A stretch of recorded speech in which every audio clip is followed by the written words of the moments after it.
I have to ask you a question since you're Kaiser. Yeah. I always look at worst case scenario just because.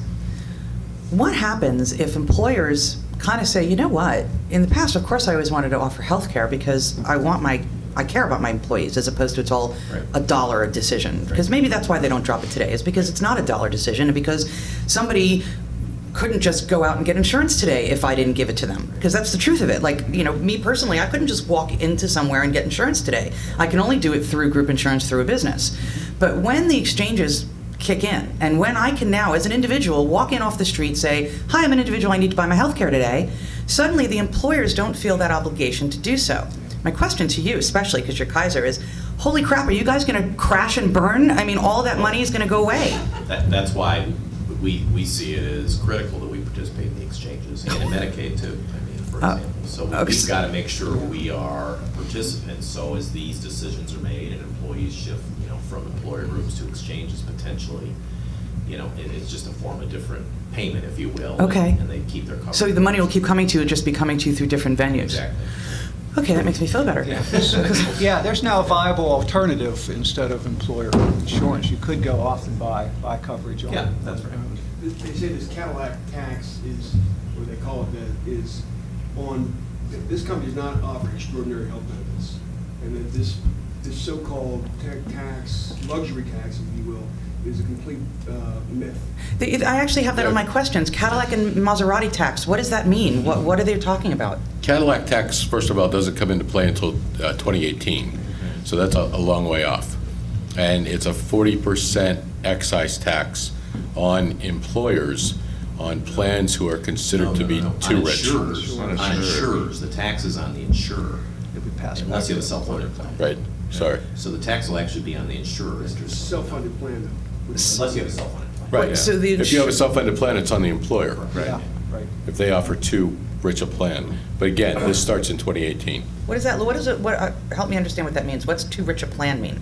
Like, what do I get? Like massages once a week? So they've set a dollar amount, and one of you guys may know what the dollar amounts are. But about $27,000. They've set a dollar amount right now that they'll trend forward, you know, to 2018, right? Because inflation's a lot bigger in 2018. Isn't that also more of an issue if you have a plan that discriminates between highly comped execs and there's a higher tax on? It's just a flat amount. There is an issue. There is an issue that you're mentioning, but that's not. So back on the Cadillac, there's a fixed dollar amount, and if the value of your plan on a per individual basis is over that, then there will be an excise tax.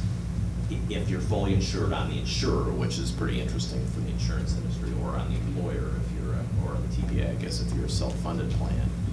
And the idea is the incentive would be for the insurer or the employer, if you're self-funded, to make sure that doesn't happen. I think your point's a good one, which is, you know, what plans actually fall under that, and, you know, are they really, quote, Cadillac plans, or are they more typical plans? I think that's a big concern.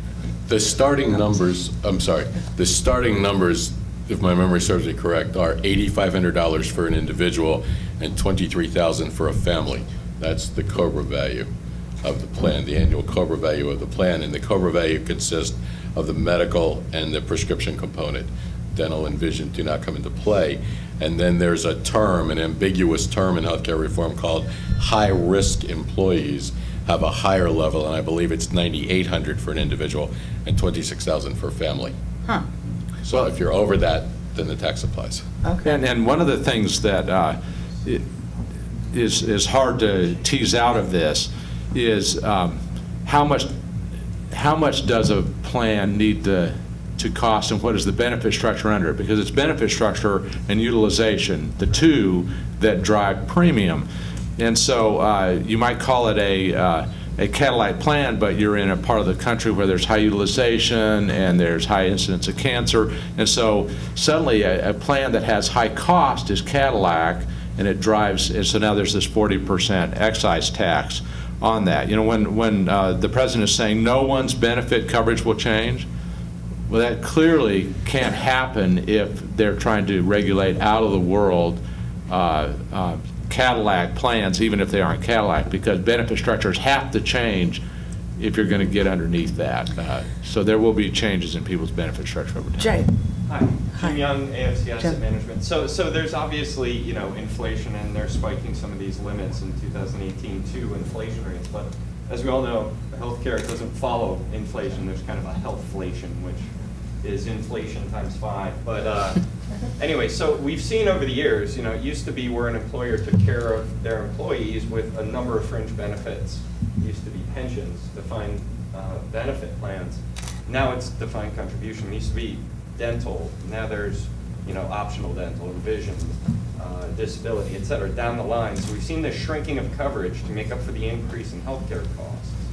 So in 2015, you know, when we get to that level, potentially some of these new laws will be in force as they're written or modified. But what are we looking at from an employer perspective with regard to benefit coverages and benefit, you know, availability to employees when we get these confluence of events all hitting 2014, 2015, and beyond?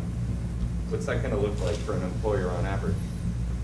I think one of the questioners, I think it was Laura, said it earlier, an employer still has operational goals. They still have a bottom line that they have to meet, and they still have employees that they're responsible for.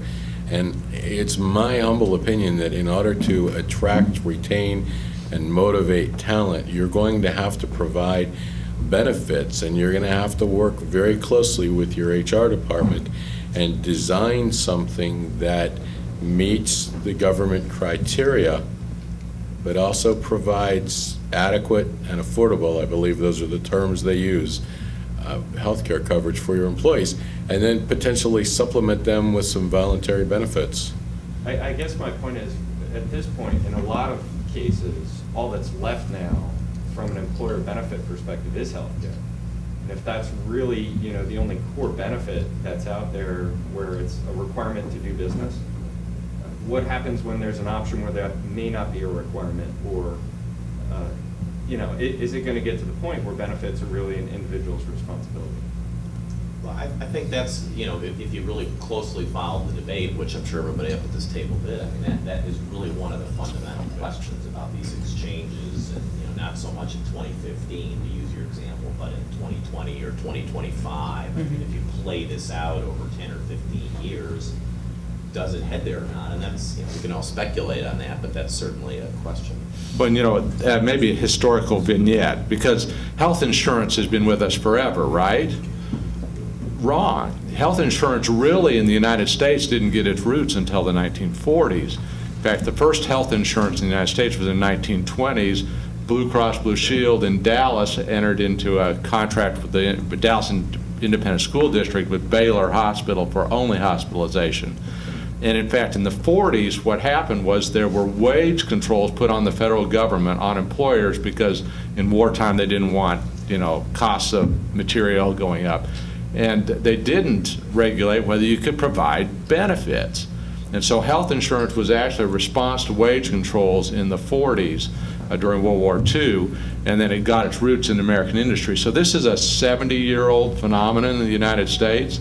So, and you know, Medicare is only 50 years old. It started in 1965, so that's not even 50 years, it's what, 45 years old. So for us to think that it's always going to be the way it is with employers providing all benefits, I think there is an argument that could be made that what we had prior to 1940 could be what we have at some point in the future, where you pay what people are worth and then they live on that, and that includes buying their health care and their retirement and all those other types of things.